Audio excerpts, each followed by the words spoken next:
बिस्मिल्लाहिर्रहमानिर्रहीम। अस्सलामुअलैकुम, welcome back to my channel. आज की रेसिपी जो है वो बहुत ही इजी है। घर में हम मक्खन बनाएंगे। किस तरीके से बनाएंगे? सर्दियों का मौसम है। गर्मियों में मक्खन अलग तरीके से बनाया जाता है, सर्दियों में मक्खन अलग तरीके से बनाया जाता है। सर्दियों का मौसम है तो इसमें मक्खन किस तरह निकालना है। मलाई मैंने पहले ही निकाल कर रखी हुई थी। फ्रीज़ की हुई मलाई को पहले हमने जो है नॉर्मल टेम्परेचर पे आने दिया। उसके बाद अच्छे से जो है हम इसको मिक्स कर लेंगे पहले।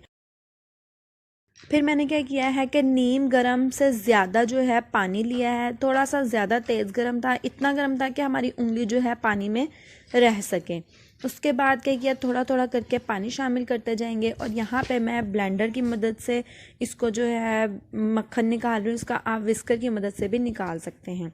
2 मिनट मैंने इसको ब्लेंड किया है तो देखें इसकी कंसिस्टेंसी जो है क्रीमी हो गई है।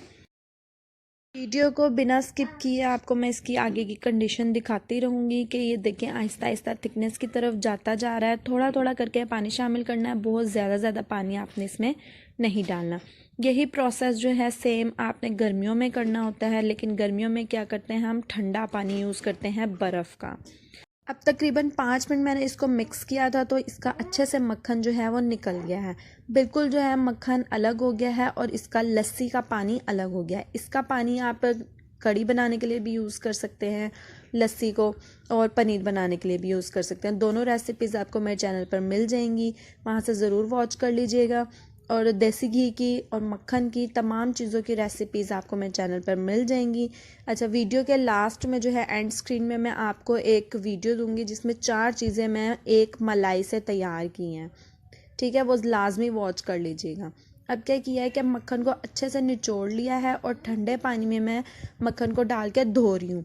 अच्छे से देखिए मैंने दबा दबा कर धो लिया था और उसका फिर पानी निकाल दिया। धोया लाजमी क्या करें, इससे मक्खन जो है ख़राब नहीं होता जल्दी से, और इसमें जो लस्सी का पानी होता है वो भी निकल जाता है, जिससे इसकी शेल्फ़ लाइफ बढ़ जाती है। चैनल को लाजमी सब्सक्राइब कर लीजिएगा। होममेड मक्खन हमारा बिल्कुल रेडी है। हर तरीके में, केक्स में, ब्रेड पे लगा के यूज़ कर सकते हैं।